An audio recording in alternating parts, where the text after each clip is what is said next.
In the previous video, we determined the coordinates for drawing a graph of investments over time. It wasn't too difficult, but it was a bit tedious. It would be nice if we could set up the coordinates so they were a better fit for what we were trying to do. The GraphWin class has a method to do this. We'll start by figuring out the coordinates for a tic-tac-toe board in a 200 by 200 window. The first vertical line would have coordinates 66, 0 and 66, 200, since 66 is about 1/3 away across the window. We could continue figuring out the coordinates for the endpoints of the other lines. If we have a GraphWin object named Win, we can call the setCoords method with 4 parameters. These 4 parameters indicate the coordinates for the lower left and upper right corners of the window. Any points we create are now in terms of those coordinates, and the GraphWin will map them to the correct pixel values based on the size of the window. So in this example, 0, 0 is the bottom left corner, and 3, 3 is the top right corner. We can then easily get the coordinates for the line endpoints. I purposely picked 3 as the coordinates for the window, so the lines would be at coordinates 1 and 2. Now let's look at how using our coordinates would be useful for our investment graphing program.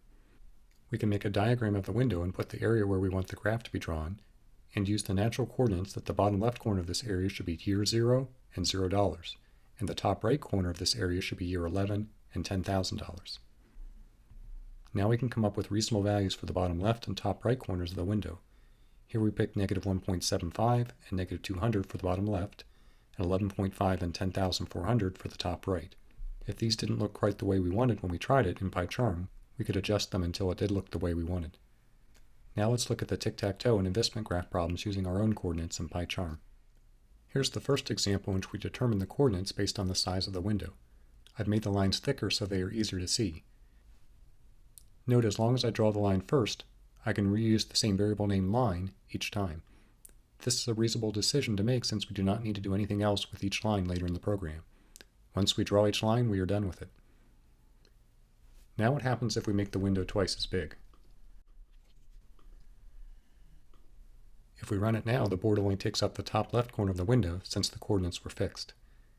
This is another benefit of using coordinates. We can change the size of the window, and since the coordinates are relative to the corners of the window, the contents will also change size.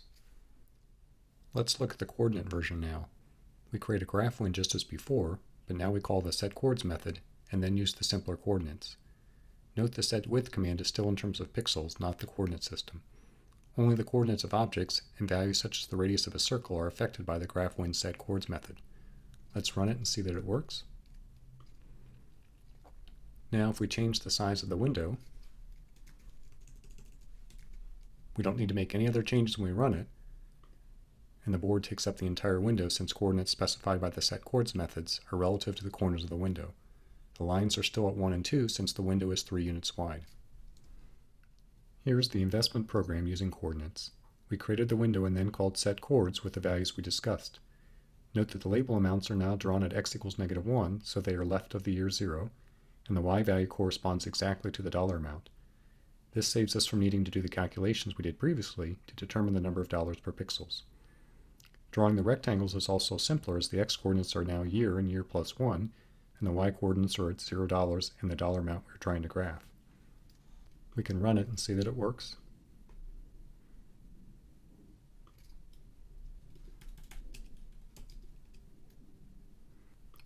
Also, if we double the size of the window and run it again,